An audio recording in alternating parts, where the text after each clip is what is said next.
Sounds good. Welcome, everybody. My name is Mina Jane. I'm the director of the Ashland Public Library, and I'm always thrilled to be doing programs with Sarah Robertson-Barnes of Sustainable in the Suburbs. And I live in the suburbs, so I especially appreciate her as she talks about being more sustainable, being more conscientious and mindful of our surroundings and the waste that we produce. Today she's going to be talking about the holiday season, and I can't wait because we were just talking about how much more waste is produced during the holidays than any other time of the year. So before we get to Sarah, I just wanted to say a couple things. I'd like to thank the Friends of the Ashland Public Library for supporting our programs. We just couldn't do it without them. And to Sarah for letting us share this program with other libraries. And I think, like, as usual, like 20 or 30 signed up. So, welcome to the patrons of those libraries as well as from Ashland. And of course, Sarah's fans, because I know she shared this out as well. Sarah does have a presentation, so she's going to be doing that. I'm going to be turning the chat off during her presentation, so there's no distractions. You can just pay attention. I'll turn it back on when she's done, and if you have questions, you can put them in the Q&A button at the bottom of your Zoom screen at any time, and I will ask Sarah once her presentation is done. So some of you may know, but some of you may not, that Sarah is a sustainability warrior living in Canada, making changes in her own life and showing us how easy it can be. And sometimes a little bit hard, but worth it. Sarah, welcome. I'm so glad to see you again. Hi, Mina. Thanks so much for having me back. These are my favorite webinars to do. I feel so good about that. Okay, I'm going away. Every time Mina gets in touch, I'm thrilled. So here we are. Love it. Okay. All right, I'm gonna. Yeah. Great. Okay, so let's get started. We're going to talk tonight about how to have a green holiday season. And as Mina and I were just discussing, this now starts in October with Halloween, although I've seen people posting about Halloween since August. So it seems to take up quite a bit of our time and our money. So let's get started on how we can reduce waste and also save yourself a lot of money this holiday season. So my name is Sarah Robertson-Barnes. I am the founder of Sustainable in the Suburbs. I'm a sustainable living expert, and I'm a content creator and a writer and a speaker and all those sorts of things. I live in Toronto, in Ontario, Canada, but tonight I'm in Quebec City for a really cool sustainability thing tomorrow, which I'm really excited to share with everybody. All right. Let's start with Halloween. Do you want to hear a scary story? Halloween produces 12 million pounds of textile, plastic, and food waste. And the food waste there does not include pumpkins, and we'll talk about that in a second. So this statistic is just US based, and most of this is single use. So Halloween is basically meant to be disposable between costumes and little wrappers. They all typically end up in the landfill. So let's talk about that. Okay. So the three main things in Halloween that are creating the most amount of waste that I just talked about were costumes, treats, and our decorations. So I will be sending an email out after the talk with links to blog posts that I have on all of this stuff. So if you wanted more information, it's there. And then, of course, you can email me as well. Let's start with costumes. This is where most of the plastic and textile waste actually comes from, is single-use costumes. You start to see them popping up everywhere in August, Amazon, all that kind of stuff. And they are typically worn once and then thrown away. So essentially single-use clothing. And then you add in the masks and the wigs and all that stuff. And you can see how it's just a bit of a disaster. So some tips there on costumes are do it old school, make your own. I was once a tomato that my mom made out of a big piece of red canvas and 2 pillows. Still my best costume to date. And shop secondhand. I really can't stress this enough. Right now, thrift stores are chock full of Halloween costumes. I was just recently in our Once Upon a Child, and they had 2 full rows of costumes from infants up to size 16. So that would fit my 13-year-old. And they're at a great price, and they're just waiting to be reused. This one we are just doing with the Eco Club at my school this year, which is to organize a costume swap. We have a bunch of costumes in our basement from previous Halloweens, from playing dress up, all that kind of stuff that don't fit the kids anymore. So we've been dropping them off at racks in the lobby of our public school, and anyone can just grab a costume from there. So it's completely free, and they're keeping costumes in use and out of the landfill and helping underserved communities as well. Ooh, a typo, rent one. So if you want to be something ultra specific, there are pieces available for rent. And these are all ways that we can keep things that already exist in use. The second sort of bugbear for me is the treats. I typically purchase either foil wrapped, because that little bit of aluminum foil is recyclable as long as you make the ball big enough. You can get a zero waste box. That's through a company called TerraCycle, and that's for sort of flexible food wrappers. So you can fill that with your kids' little chocolate bar wrappers. You can also put granola bar wrappers and things like that in it. And when it's full, you ship it back and they'll turn it into something else.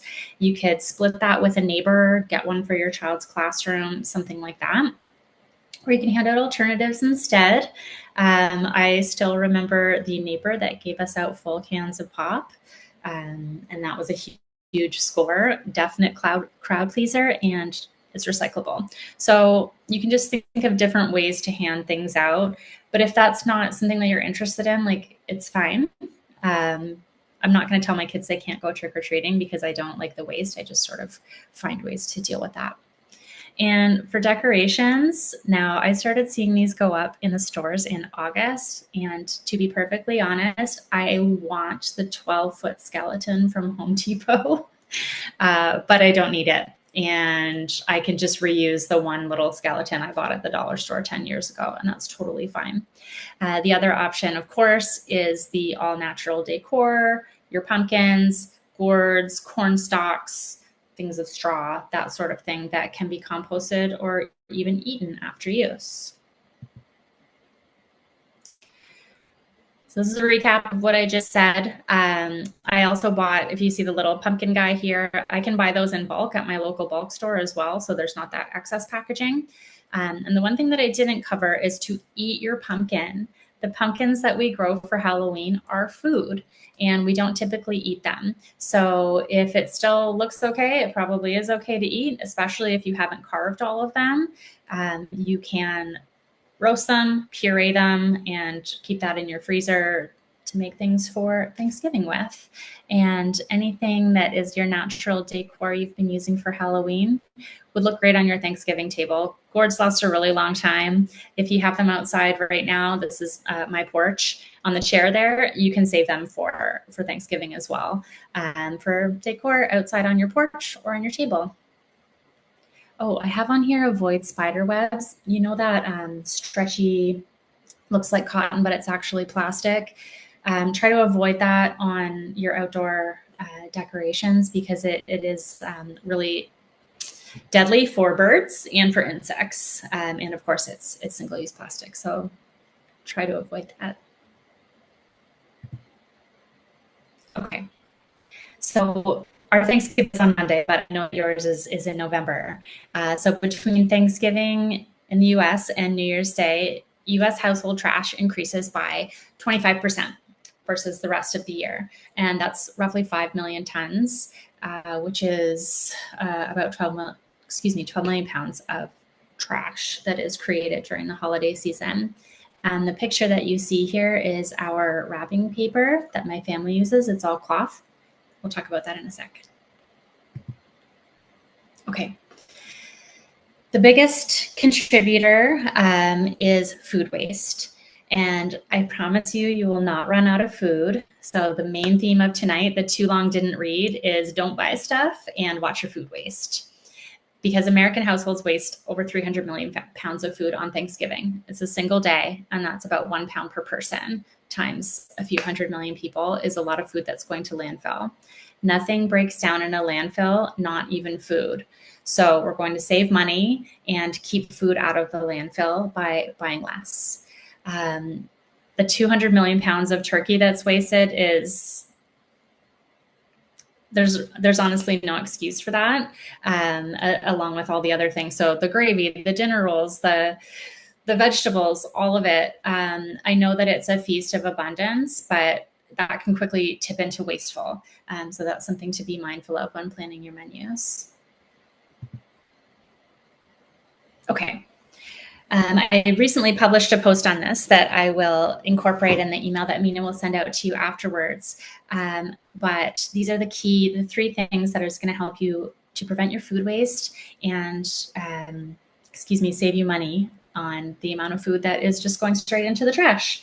The first one, I hate menu planning, but you have to do it. There's lots of great calculators online to help you figure out how much food you actually need per person for a Thanksgiving dinner, and really stick to that. Keep it simple. You don't have to have 7 different side dishes. Just keep the ones that are really simple, hearty, and that can be made into something else afterwards. So for example, your mashed potatoes and vegetables can be made into a shepherd's pie afterwards, things like that. Consider doing a potluck. That's what we've been doing in my family and my husband's family for the last few years, which is everybody brings something. And I find that has reduced the amount of leftovers simply because you aren't overwhelmed with the amount of food that you have to make. And serve less. I'm so serious about this. I think that we all have the experience of having way too much food left over after every party, every holiday dinner, etc. You will not run out of food, I promise. So whatever you end up thinking you need, take it back just a little bit and you should be good. And of course, prioritize your leftovers. So as I said, we do the potluck thing, but we also all bring our own containers to be able to take home some of everything afterwards. And it took a while to sort of destigmatize that with my mother-in-law. But it's a thing that we do now. So we all take some home afterwards. We can freeze it. We can make it into something else. And then that way someone's not overloaded with food that they have to deal with immediately after dinner. And always the easiest thing is to throw it in the trash. But with a little bit of advanced planning, you can avoid that and still have food left over.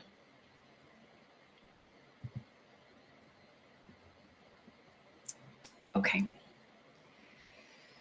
So I sort of went really quickly through Thanksgiving. I know that it's a much bigger deal in the States versus where we are here, but it is that the food waste piece is the biggest amount of waste during Thanksgiving. The holiday season is a whole other ball of wax, though. We have decorations and gifts and travel and all of that kind of stuff that we do feel like just so much pressure to purchase. And that's not your fault. That's how we're sort of conditioned to be as consumers. So it's a little bit of working on that, but here are some ways that you can avoid things that just end up in the landfill. If we're going to be spending almost $1 trillion on food and gifts and decor and wrap and trees and all of it, we don't want to be throwing that money directly into the trash. So the very first thing that we're going to talk about is gifts. There are lots of sustainable gift ideas. I think that we all really stress out about what to buy for people that they're going to use, that they want, or that they need. But the truth is, like, we all don't really need we don't need anything. Everything that we need already exists. So let's put a different bit of a spin on it and give sustainable gift ideas that are not just like sustainable for the earth, but will mean something to that person and be sustainable in their lives and their homes. I am a huge fan of consumable gifts because everybody loves food. That can be a gift certificate to their favorite restaurant. It can be homemade treats. Like my sister-in-law will send my kids cookies and things that she bakes in reused takeout containers for their birthdays. And it is always a hit. They rip that box open to see what Auntie has sent them this year.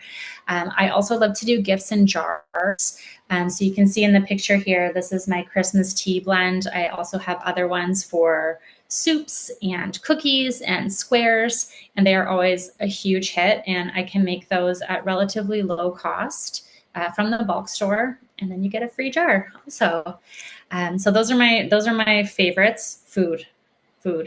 The next one is give with a warm hand. This is something that my Nana taught me. she would gift us things from her home that she wanted us to have. And she would write a beautiful handwritten note in each one to tell us sort of the provenance of it, who gave it to her and what their relationship was and why she wanted us to have it.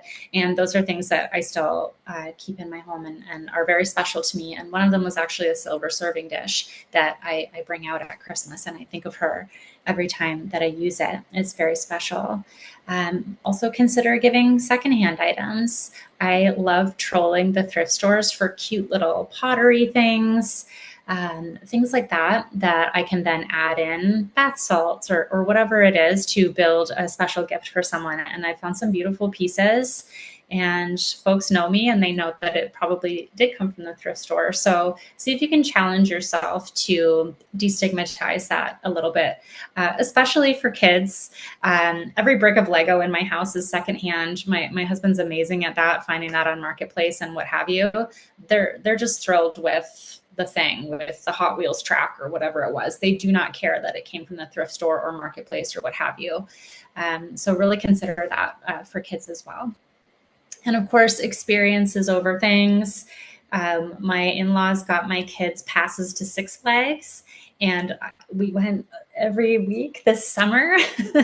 So I need a chiropractor now, but they had a fabulous time. And every time that we went, oh yeah, Grammy and Grandpa got us this, that's so cool, that sort of thing. And that went over like a house on fire, and they'll remember that for years versus some video game that they played for 2 months for the same price. So consider things like that. Also lessons. This was something that was really helpful to us when our kids were small. My parents would pay for their swimming lessons. Same idea, Nana Poppy paid for your swimming lessons and you're learning to swim. Let's call Nana Poppy and tell them how swimming went, that sort of thing. So it really is the gift that keeps on giving.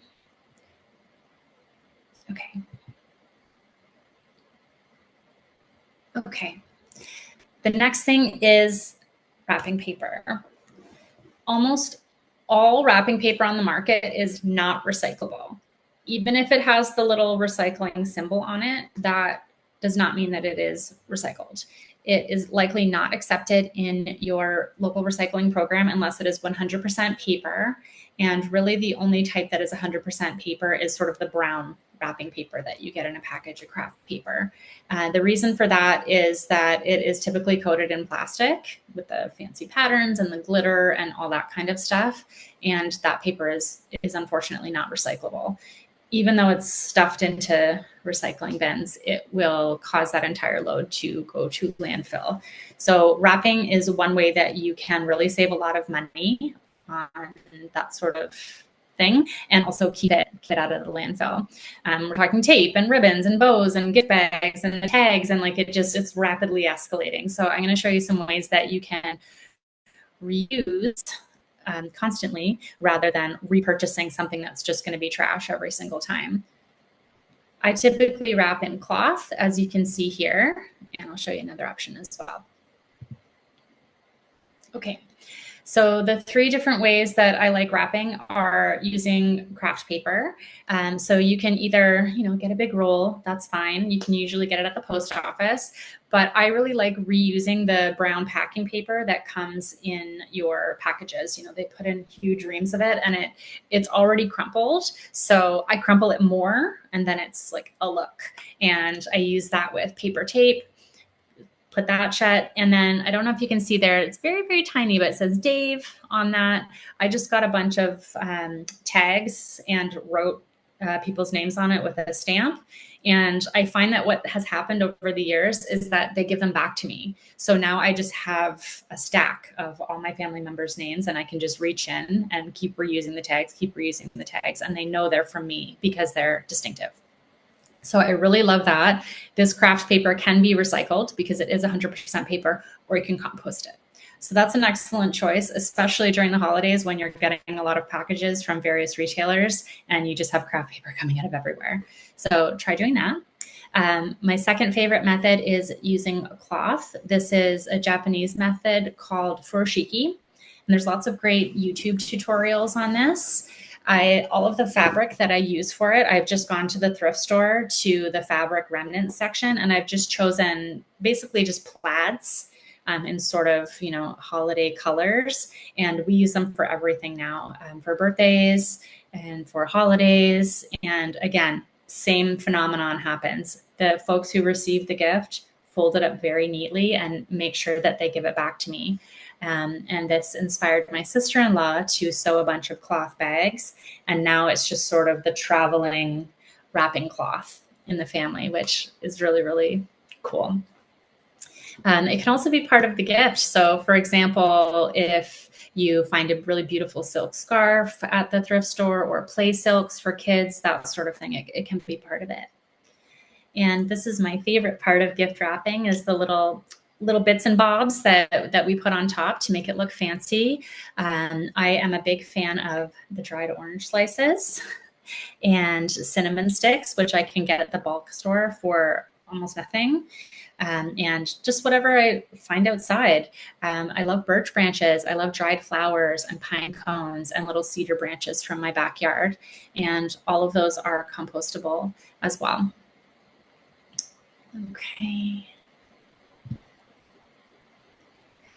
For your holiday decor, I am as guilty as the next person of looking at all of the beautiful things in the store and, oh, I want to get some different bulbs for my tree or whatever it is. And ultimately, I just remember that I do really enjoy what I have and to resist that urge. And over time, that has sort of evolved into choosing natural decor, not just because it's compostable, but I just think that it's beautiful and it evokes the feeling in my home that I want to have, to bring some nature in from the outdoors in the Canadian winter. So go foraging, go outside with your kids, with your loved ones, and find a little bit of cedar, some birch branches, some twigs, pine cones. Don't buy packaged pine cones that are free on the ground. You just have to pop them in the oven for about 20 minutes and they're dry and open and beautiful. You can find lots of cool, really aromatic things at the bulk store. Again, I said cinnamon sticks are my favorite. I also love stringing up popcorn and cranberries for the tree. That's really fun to do while you're watching Muppet Christmas Carol, for example. The big nuts, all of that kind of stuff can really make your home feel very holiday without purchasing anything that's going to end up in landfill. And of course, get crafty.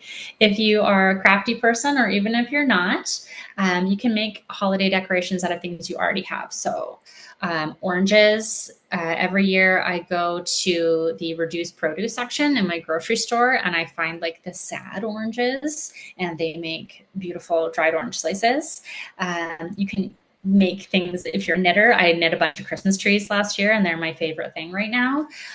You can even make things out of what you might think is trash, but with just a little bit of ingenuity and a glue gun, you can make some really cool decorations. Okay.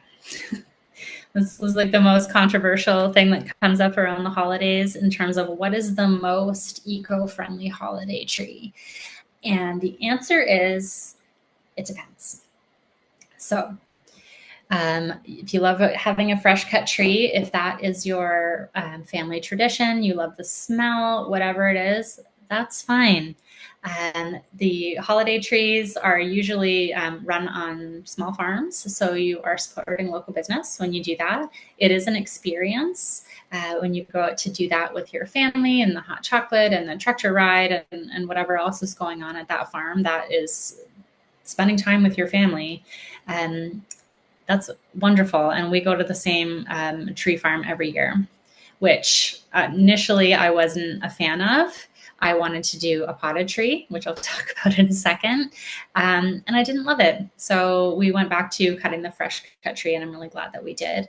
And these trees are always replaced. There's a constant supply, and they're really well managed, intentional planting for the most part. And trees are carbon sinks. So while it sounds a bit counterintuitive to cut one down, it is sort of cyclical. So it's an okay choice. If that's what you want to do, That's fine. If you already have an artificial tree, that's okay. Keep it in use for as long as you can, and that keeps it out of the landfill. Eventually, when that tree ages out for whatever reason and it's not able to be donated, then you can start looking into something else or investing in another artificial tree that you plan to use for a long time. I mentioned doing the potted tree. We did that one year when the kids were very small, and that was a good choice for us then. We ended up planting it at our cottage. So that's an option. And some places even have potted trees that you can rent. I've not seen that in my area, but it does exist. So that might be worth looking into for you. And alternative trees. I don't know if you've seen these on Pinterest or similar, probably, but it's like twigs that you can hang on your wall, or ones made out of birch branches or what have you. These can be really great for small spaces. They fold up really small to be reused year after year. So the most sustainable tree is the one that works best for what you have available to you and what it is that you're looking for. Okay, so like always, I talked really, really fast, and I just wanted to end on this, that you don't have to do this perfectly. Any little bit that appeals to you that you want to try, that's incredible. We're here to reduce our footprint, not eliminate it. And as I mentioned, I'll be sending out a bunch of information with the specifics on everything that I mentioned, but just do your best, and that's good enough. I agree. So as I mentioned, you can find me at, you can find me at my website. You can slide into my DMs anytime. And now we can do questions, Mina. Great. Yeah. I do want to remind everybody you can put questions in the Q&A. I'll be pulling from there. And you always say things that really strike me, Sarah. Like I think it was the last time or the time before that, you said something about if you use it's only single use if you only use it if once. you use it once. Yeah. Right. So ever since then, anytime if I have like a sandwich bag or something, it's plastic, I just wash it and keep reusing it until it basically falls apart. So I feel Yep. like so much better about such a simple thing, but it really has worked for me. So I appreciate that. All right, so let's get into some questions. Somebody did ask in the chat if you would share your tea blend recipe. Yes, definitely. I'll include that in the links that I'm going to send to Mina for the email that goes out. So right now I have, I think, 3 or 4 different ones on my site, and they're all linked together. But I will do the tea blend, and I've got different simmer pots and different baked goods and bath salts and all that kind of stuff. I'm definitely a gifts in a jar girly, but I'd be happy to share that in the email that Mina sends out. Great. Marcy mentioned, you had mentioned that it's 200 million pounds of turkeys wasted, and it's such an ethical issue in terms of the turkeys themselves. It's not just like what goes into the landfill. It's like we're growing these animals to waste. Yeah, there's the ethical concerns with the turkeys that are killed for meat that ends up going into either unpurchased or that equivalent ends up in the landfill. But it's also a tremendous waste of the resources that it goes into farming those turkeys, from the fossil fuels to the feed to the labor of the folks that are taking care of them. It's not just the turkey itself, it's everything that's further back in the chain. So it's a real ethical consideration from every way that you look at it. Yeah, it's a shame. Anne Marie says, how do you dry your orange slices? So I started off drying them in the oven. And my 2 methods we'll send out with Mina. So in your oven, you can do it on the rack that you cool cookies on, a cooling rack, on a cooling rack. So I slice them about 1/2 centimeter. I guess that's like a 1/4 inch thin. And I do that on a mandolin just so that they're nice and whatever. Blot them with a paper towel, or a kitchen towel rather. And then you put them on the cooling rack because it's got air coming up from underneath. And you put those in your oven at about 150, 200 degrees for about an hour or two, flip them halfway through. And when they start, you can feel it. So check them about every 20 minutes, and they last for a really long time. My huge garland that I showed you the picture of, I made 7 years ago. So I just store it in tissue paper. They will darken after time, but I think they just look better that way. So as long as you store them in an airtight container, they'll last for a really long time. Okay, yeah, that was the last question we had also. But do you slice them? In what direction do you slice them? I'm not like a cook or anything, so like, do you, like, So the two ends, like, how there's like the end that the stem goes in, yeah, you're going to cut them like this. that way. Okay, all right. That way. Yeah. Because I was thinking the other way would be kind of weird, but I wasn't sure why. Yeah, you could do lemons, limes, grapefruit, sort of whatever colors that you're going for. But I'm definitely, I can't stop with the orange slices. Every year I'm like, I'm not going to do it. And then I do. How long does it take you to dry like a boatload? I ended up buying a dehydrator secondhand off Marketplace. I got one of those like doomsday prepper huge ones. And I mentioned this in our food waste seminar that I use it all the time now. I just ended up drying a bunch of carrots, weird looking carrots that came out of my garden. I dried those and made them into a powder.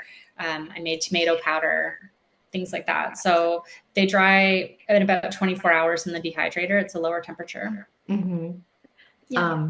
Very cool. So Mary says, you would specify 200 degrees centigrade or about 350 Fahrenheit. Is that it's in Fahrenheit. Yeah. All right, cool. And that's a good question. Don't burn them. Again, because I don't cook or anything, like I'm not good at it, I should say. Those kind of things are essential to me. Ginny asks, are most greeting cards non-recyclable? I know the ones with glitter can't be recycled. Most of them are. If it looks shiny, it's been coated in plastic and therefore won't be recyclable. Okay. But you can reuse them. So if you get a lot of Christmas cards, consider, cutting out the cute little pattern on the front and reusing it as a gift tag, something like that. Mm-hmm. Yeah. Diane says, I see so many Facebook posts in which people suggest throwing pumpkins out in the woods for wild animals to eat. It's incredible to me that it doesn't occur to them to cook pumpkins and freeze them. Is this just a US concept? It seems like folks are so used to buying processed food that they don't think about cooking from scratch. I think so. I would not recommend throwing them into the woods for a bunch of reasons. Well, number one, a lot of people don't even live near woods. I know they can be toxic to hedgehogs, which I don't think we have here.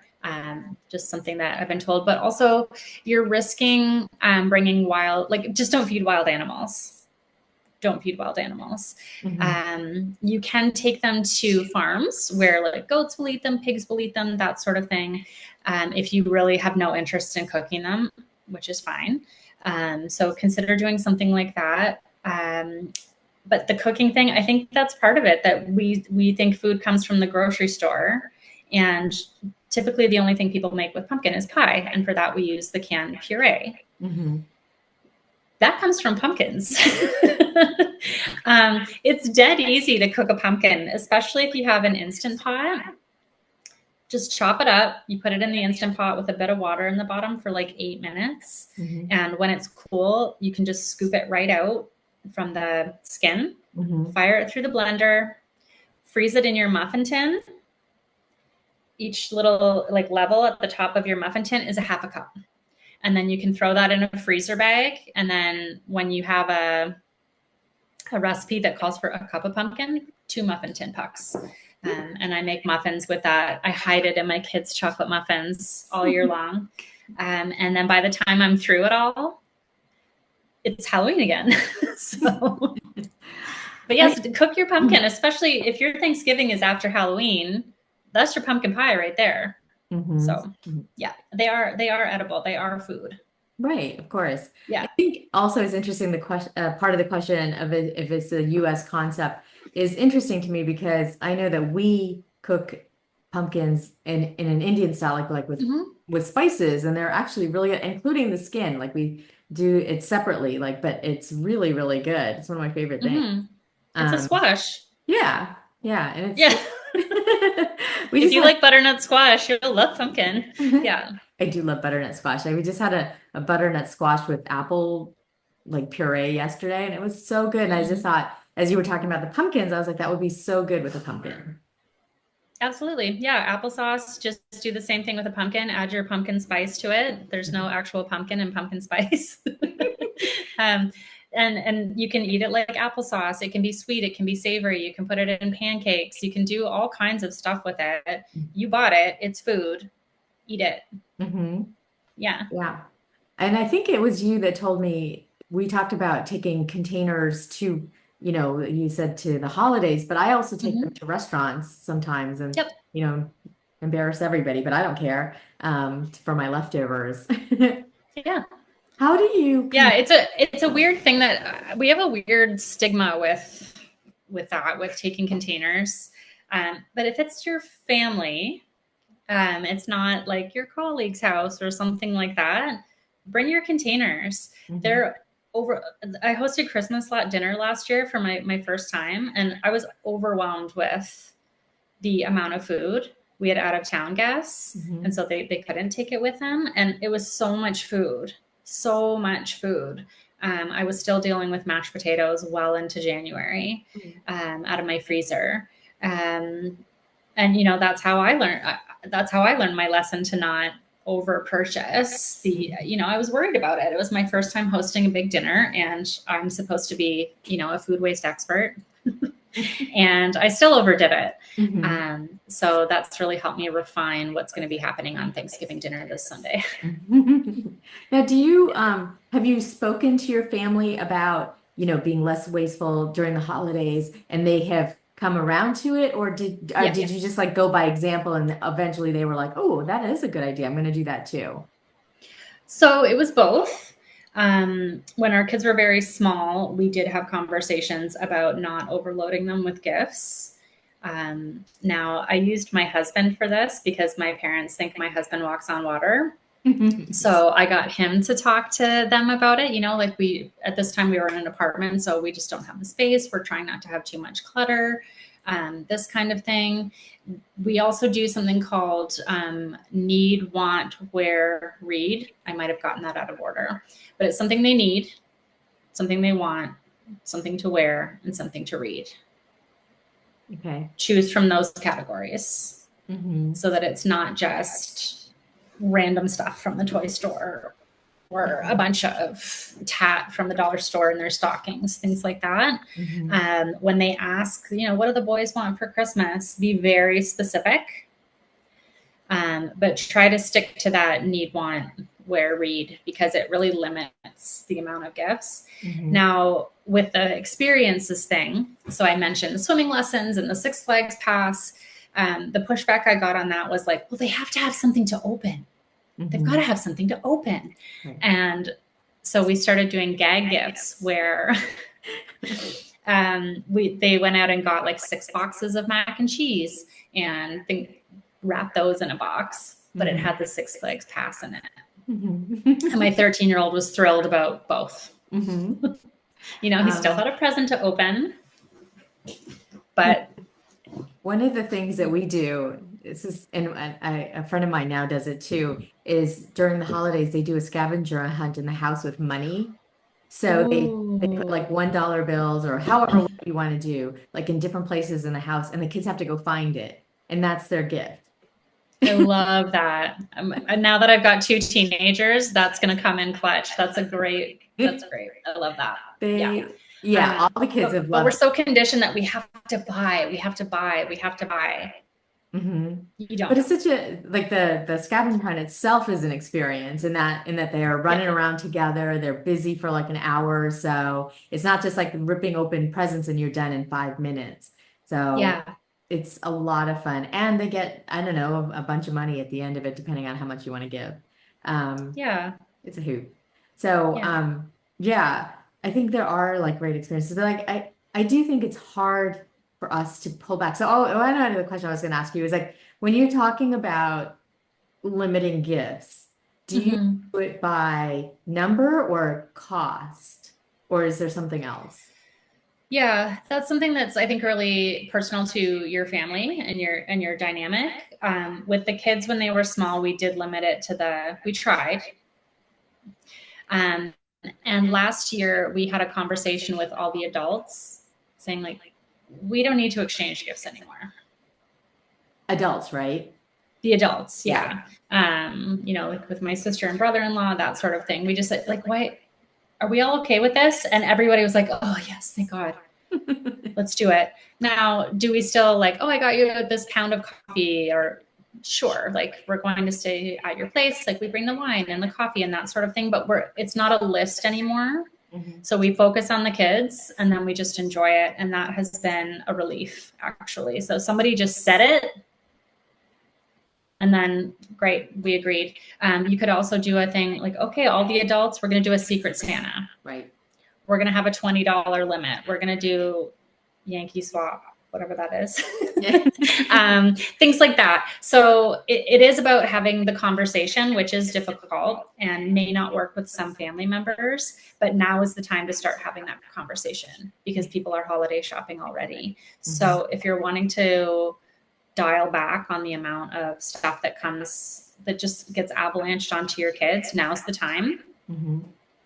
And there's nothing wrong with a wish list or a Dear Santa letter or whatever that gives people direction. Mm-hmm. Yeah.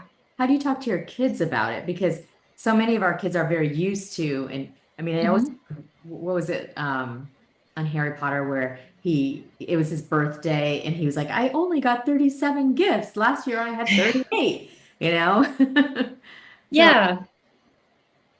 how do you do Oh, that? that's a good question because we've sort of always done this with our kids, but again, it's just about managing expectations. Mhm. And that can start with getting them to, why don't you start thinking about your Christmas list? On Canva, they have a little template to do the need, want, wear, read. Mhm. What's something that you really need? What's something you really want for Christmas? What's something you want to get to wear? Whatever the fashion thing is, what's a book that you're really interested in? It Mhm. could be an audiobook. It could be whatever. Um, just to start getting them to think that way. It depends on the age of your kids, but you can also have those conversations. We really don't need more stuff. So what's an experience? Would you like to take an art class? Mhm. Do you guys want Six Flags passes? We asked the kids that and they were like, oh my God, yes. I was like, oh, you should ask Grammy and Grandpa for that. Work like a charm. I love it. So yeah. But it is a lot of this that we've been talking about tonight is mindset shifts Mhm. and conversations about expectations. Because I think that inside we're all really like, it's too much. Yeah. And we have the power to dial it back. Mhm. Did Yeah. you ever, I think I might have asked you this one time before, it was that one of my favorite children's books is called Too Many Toys by David Shannon. And it's about this little Mm-hmm. boy that gets toys everywhere, like at the McDonald's when he gets a value meal or Yep. whatever, at birthday parties, at Christmas, at the holidays, all of Everywhere. it. And then ultimately he likes playing with the boxes. And I just love that. So like it's not just the holidays where we're all, kids are getting a lot of stuff that they don't need. It's everywhere. Yeah. Yeah. And that is one place where we can lead by example. So at birthday parties, for example, we don't give out loot bags. Hmm. We again with the jars, we do jars of bulk candy. Hmm. I take the kids to the bulk store. They choose 2 or 3 things. They fill the jars. Hmm. And I've always had positive reactions from parents about that. Like, oh, this is so great. It's not dollar store crap. And sometimes my kids come home with loot bags that I'm like, were these like $50 each? Oh my God. Yeah. Do you know it's too much. And I think that culturally we agree it's too much, but someone has to start the conversation Hmm. that let's be low key this year. Right. Yeah. Somebody asked about, is it okay, like the holiday trees, here, at least they mulch them, like they put them out Mm-hmm. on the curb and they mulch them. Is that just as Yeah. good as anything else?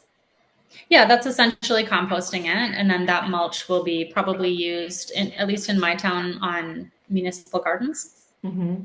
Oh, nice. So the nutrients are, if it's mulched, and find out what happens to the mulch, but then it is going back into the soil somehow Mm-hmm. versus just getting sent to landfill. Mm-hmm. Yeah, I know the Toronto Zoo also has a program where you can bring your tree and then they put it in enclosures for enrichment. So Oh. it's funny to see like the pandas playing with the Christmas tree in the winter. There are different ways to dispose of them, but yeah, as long as it's not going to landfill, Mm-hmm. yeah, that's a tricky one to get around. Mm-hmm. What kind of tree are you going to have? Okay, so we just have a couple more minutes. If anybody has any Sure. final questions, let us know. But you were talking about the reason you're in Quebec right now is actually really interesting. It's a little bit on the side topic here as we wait for anyone. Yeah. But can you just tell us what you're doing there? Yeah. So I'm here with Cafe William, which is a coffee brand. They're based here in Quebec City, in Sherbrooke, Quebec, excuse me, but the port is here in Quebec City. So from sort of bean to your cup, they have instituted all these really cool sustainability practices. So they are working with an Indigenous growing co-op in Colombia. They purchase those beans, and then they're being transported on a sail cargo vessel. So it's the largest sailing cargo vessel currently on Earth. Mhm. So it's being shipped directly here with no fossil fuels. And when it arrives at their plant here in Quebec, it is roasted using 100% hydroelectricity. And currently, all coffee beans are roasted with fossil fuels. Mhm. So the boat has now arrived in port, and I get to see it tomorrow. I think that's amazing that, in the couple years I've known you, like you've just really become this face for this movement. It's pretty impressive. I appreciate that. Thank you. It's I had the opportunity to speak with the owner of Cafe William last week and was really impressed with how long all of these cool things that I just described have been in process. Hmm. It's taken many years to get to this point. And what I appreciated about what he said about it was so many companies tell us what they're going to do, they're doing it. Hmm. Yeah. So it's again, it's leading by example. If this small brand can do this, then there's no reason why H&M or Unilever or whomever can't be doing this. Right. Absolutely. And one of the things you had mentioned one time before too was about bulk buying. You actually mention it every time. In Natick now they do have a bulk buy store, Mm, which is a town over from us. So okay. if anybody's looking for, you go there with your containers, they weigh the container, you put the stuff in it, and you buy it like that. And so you don't have to worry about it. It's a lot less waste, a lot less. Mm-hmm. So definitely check that out. I can't remember, was this called like Mama's Grocery or something like that? If anybody knows, let us know in the chat. Kate asks, are there other thought leaders in the zero waste movement that you'd recommend we follow? Because what I love about you, Sarah, is like you're very down to earth. Like if you Mm-hmm. can do it, do it. Be the best you can, but like don't give yourself some grace too. Are there other Yep. people that we can like look to as well? Sure. Oh yeah, Mom's Organic Market. I've heard of that. Okay. The Natick now too. Yeah, I personally love following what I would call climate optimists. Mhm. So folks that are like, we can do this. We have all of the strategies that we need. Let's get moving. So I really like Dr. Ayana Elizabeth Johnson. Mhm. She recently released a book called "What If We Get It Right," which I love. That Mhm. regardless, by implementing these climate solutions, we build a better world. Mhm. Love it. I really like a fellow called Isaiah Hernandez. He's at Queer Brown Vegan. He talks a lot about climate justice, which I really appreciate and has an interesting lens on it. And I also love a climate scientist called Catherine Hayhoe. You can find her at Talking Climate. And she's a climate scientist who is optimistic about where we can go from here, that we are at a turning point and we have a real opportunity. So it's not necessarily zero waste, it's more holistic. But we were talking about the hurricanes before we started this tonight, you and I, and there's just so much doomism, and we're seeing it, and many folks are living it, and it's devastating. And rather than throwing up our hands and saying, well, it doesn't matter if I use wrapping paper or not, I like to follow these folks who are like, what you do does matter. We can do this. We are creating a movement, and we can really push for change that can be implemented very quickly. Yeah. Oh, we just have to do it. So Lisa says at Mom's Organic Market, of course, and then in Beverly we have Roberta says in Beverly we have Unwrapped Living, where we bring our own containers for laundry, detergents, shampoo, etc. And they sell those in forms of bars, which I have also started buying, which I think is awesome. Mary has asked what kind of products are available in bulk stores, and I mean the ones near you, Sarah, have pretty much everything, right? Yes, we are blessed with Bulk Barn. Which is across Canada, and they have everything except, interestingly, soaps. They have bar soap, but they don't have liquid laundry detergent, shampoo, things like that. But they have spices, which is where I'm getting the star anise and the cloves and the cinnamon and things like that. Typically, bulk stores will have baking supplies, dried lentils and beans, pasta, things like that.